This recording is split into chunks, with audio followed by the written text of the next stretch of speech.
शुभम का सवाल सुनने के बाद बाबा हंस पड़े और कहने लगे, बस बेटा, हनुमान चालीसा का बस यही एक साइड इफेक्ट है कि इसका कोई साइड इफेक्ट नहीं है। मुझे समझ नहीं आता लोग ऐसी बातें कर कैसे लेते हैं और फैला कैसे देते हैं। जो भी इंसान, चाहे वो स्त्री हो या पुरुष, सच्चे मन से, पूरी श्रद्धा और विश्वास से कुछ नियमों का पालन करके हनुमान जी की भक्ति करता है और हनुमान चालीसा का पाठ करता है, उसका कभी कुछ बुरा हो ही नहीं सकता, बल्कि हमेशा अच्छा ही होगा। सच कहूं बाबा, दिल तो मेरा भी यही कहता था, मगर मेरा एक दोस्त था जो कहता था हनुमान जी बहुत कठोर और गुस्से वाले देव हैं। उनकी साधना में अगर कोई कमी रह जाती है तो वे दंड देते हैं। हनुमान जी कठोर और दंड देने वाले देव तो हैं, मगर किन्हें, ये समझना भी तो जरूरी है। देखो बेटा, जो लोग बुरे काम करते हैं, स्वार्थी हैं, लोभी हैं, अहंकारी हैं, किसी का बुरा करने के लिए साधना करते हैं, दूसरों को कष्ट देते हैं, भक्ति के नाम पर किसी को छलते हैं, ऐसे लोगों के लिए हनुमान जी जरूर कठोर देव हैं। श्री रामचरितमानस में एक जगह श्री राम जी कहते हैं, निर्मल मन जन सो मोहि पावा, मोहि कपट छल छिद्र न भावा। और यही बात हनुमान जी की भक्ति में भी लागू होती है। उनको निर्मल और शुद्ध मन की भक्ति प्यारी है। छल कपट करने वाले लोभी, स्वार्थी इंसानों की भक्ति वो स्वीकार नहीं करते। दरअसल कुछ लोग देवी देवताओं की साधना इसलिए नहीं करते कि उनका भला हो, बल्कि इसलिए करते हैं कि जिन्हें वो पसंद नहीं करते उनका बुरा हो जाए। तो अगर ऐसे संकल्प के साथ हनुमान चालीसा का कोई पाठ करता है तो उसका जरूर बुरा हो सकता है। हनुमान चालीसा में बताया गया है, साधु संत के तुम रखवारे, असुर निकंदन राम दुलारे। यानी हे श्री राम के दुलारे, आप सज्जनों की रक्षा करते हैं और दुष्टों का नाश करते हैं। तो बस ये साइड इफेक्ट तो है, लेकिन दुष्टों के लिए है।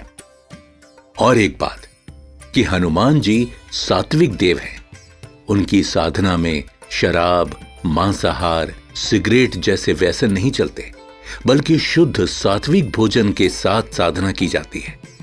अगर उनकी प्रकृति के विपरीत भक्त आचरण करेगा तो भी उसे कुछ नुकसान हो सकता है, या हो सकता है कि उसकी साधना सफल ही ना हो। मैं समझ गया बाबा। मैंने तो ये भी सुन रखा था कि हनुमान चालीसा की साधना करने से मन संसार से दूर हो जाता है, भक्त हनुमान जी की तरह वैराग्य और ब्रह्मचर्य की तरफ मुड़ जाता है, फिर उसमें भावनाएं नहीं बचती, वो वज्र के समान ही कठोर हो जाता है। देखो बेटा, यहां पहले ये बात समझने की जरूरत है कि संसार कहाँ किसको जा रहा है। आजकल अगर कोई इंसान दोस्तों के साथ बैठकर पार्टी नहीं कर रहा, शराब सिगरेट नहीं पी रहा, बेकार के मनोरंजनों में नहीं फंसा हुआ है, ना ही ब्रांडेड कपड़ों, फोन, गाड़ियों, घड़ियों जैसे गैजेट्स में उलझा हुआ है, जो शांति से संयम भरा जीवन जी रहा है, ऊपर से मंदिर जाता है, सत्संग करता है, तो ऐसे संतुलित और अनुशासित जीवन जीने वाले इंसान को बाकी लोग कहने लगते हैं, ये तो सन्यासी हो गया है, बैरागी हो गया है, मोह माया और संसार से दूर हो गया है। दरअसल उन लोगों के लिए संसार का मतलब सांसारिक आकर्षणों और लालच में उलझना, पैसा, स्टेटस कमाने की अंधाधुंध दौड़ में शामिल होना, व्यसन करना ही है। और जो इससे दूर धर्म के अनुकूल जीवन जी रहा है, उसे लोग बैरागी मान लेते हैं, जबकि ऐसा नहीं है। हनुमान जी के भक्ति करने से, हनुमान चालीसा पढ़ने से इंसान के अंदर के विकार दूर हो जाते हैं। लालच, स्वार्थ, बेकार की इच्छाएं मिट जाती हैं। खान पान में संयम आता है। सिगरेट, शराब, जुआ, वासना, अनैतिक आचरण जैसे व्यसन दूर हो जाते हैं। उसका मन निर्मल और पवित्र होता जाता है। फिर वो अपनी सांसारिक जिम्मेदारियां निभाता है और भक्ति करता है। उसके अंदर ना कुछ खोने का डर रहता है, ना कुछ पाने का लालच।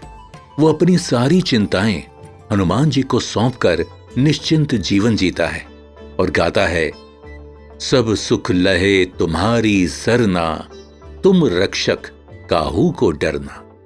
यानी जब सुख, सारे सुख हनुमान जी की शरण में हैं और जब वो रक्षक भी हैं तो क्यों किसी से डरना, ना किसी इंसान से, ना परिस्थिति से, ना दुर्भाग्य से, ना असफलता से। और इस विश्वास के साथ उसका जीवन सुख, शांति और आनंद से बीतता है।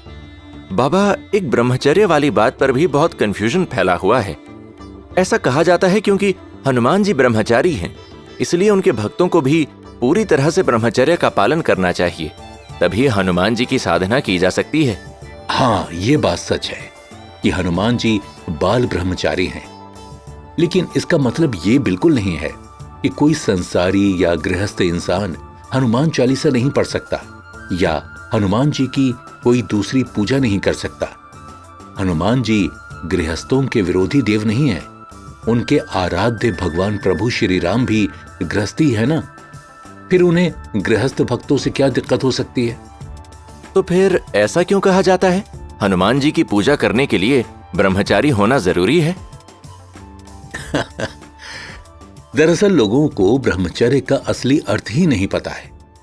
ब्रह्मचर्य का अगर शाब्दिक अर्थ समझा जाए तो वो है ब्रह्म में विचरण करने वाला, यानी एक ऐसा इंसान जिसका मन हमेशा ईश्वर की भक्ति में लीन हो, जिसके मन में कोई विकार ना हो, जिसकी अंतरात्मा पूरी तरह से शुद्ध, निर्मल और भक्ति से भरी हो।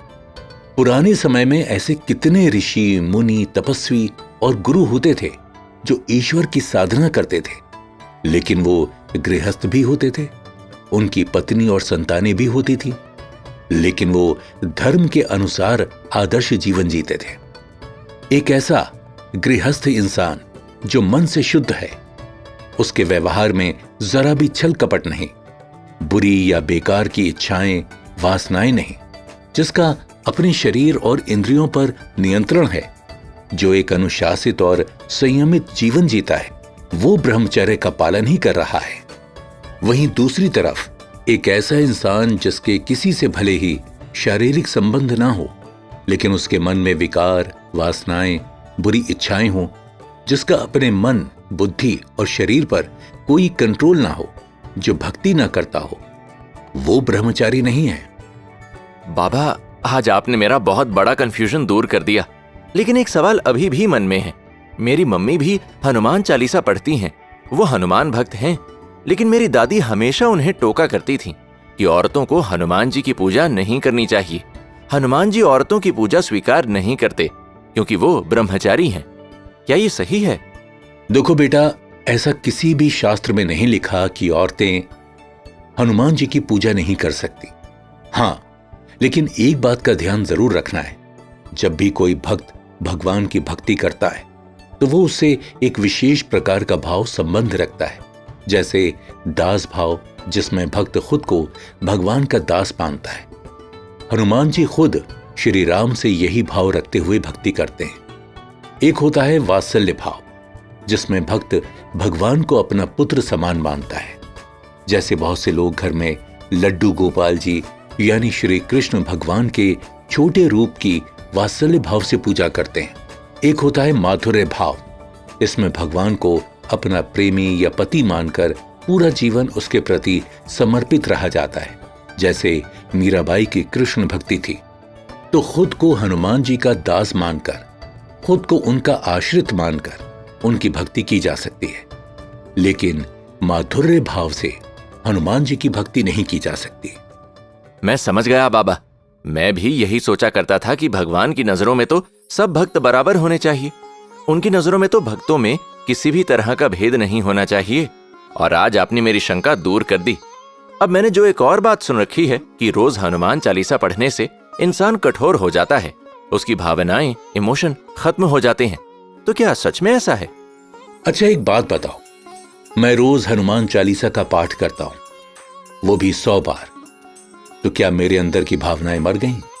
क्या मेरा दिल पत्थर का हो गया? और अगर ऐसा होता तो क्या गंगा किनारे जब तुम बैठे हुए थे तो मुझे तुम्हारा दुख नजर आता? नहीं ना। दरअसल लोगों को किसी सच्चे हनुमान भक्त को देखकर लग सकता है कि वो कठोर हो गया है। इसका कारण यह है कि हनुमान चालीसा के प्रभाव से हमारा मन, बुद्धि, शरीर सभी बलशाली हो जाते हैं। दूसरे लोग छोटी छोटी बातों पर परेशान हो जाते हैं, चिंता और तनाव में आ जाते हैं, जबकि एक हनुमान भक्त कठिन से कठिन परिस्थिति में भी शांत और स्थिर रहना सीख जाता है। आसपास की घटनाएं उसके अंदर भावनाओं की उथल पुथल नहीं बचाती, इसलिए उसे देखकर किसी सामान्य आदमी को लग सकता है, अरे इसे तो किसी बात का कोई फर्क ही नहीं पड़ रहा, इसके अंदर की तो भावनाएं मर गई, ये तो कठोर हो गया। जबकि ऐसा नहीं है। हनुमान चालीसा का साधक दीपक की लौ नहीं रहता है, जो हवा से हिल जाए वो एक चमकता सूर्य बन जाता है, जिसे कोई तूफान भी छू नहीं सकता। आपने तो मेरे सारे कंफ्यूजन दूर कर दिए बाबा। अब मैं भी जल्द से जल्द हनुमान चालीसा की साधना शुरू करना चाहता हूँ। अब कृपा करके मुझे बताइए कि मैं इसे कैसे कर सकता हूँ। शुभम जल्द से जल्द हनुमान चालीसा को सिद्ध करना चाहता था ताकि उसके सारे कष्ट दूर हो जाएं। लेकिन अभी हनुमान चालीसा के कुछ और ऐसे रहस्य उसे जानने बाकी थे। क्या है हनुमान चालीसा का वो सीक्रेट जिस वजह से उसे सिद्ध मंत्रों से भी ज्यादा पावर मिली है? क्यों करती है हनुमान चालीसा इतना असर? क्यों है उसके पाठ में इतनी शक्ति? ऐसी क्या खूबियां हैं उसमें? ये सब रहस्य जानेंगे अगले एपिसोड में।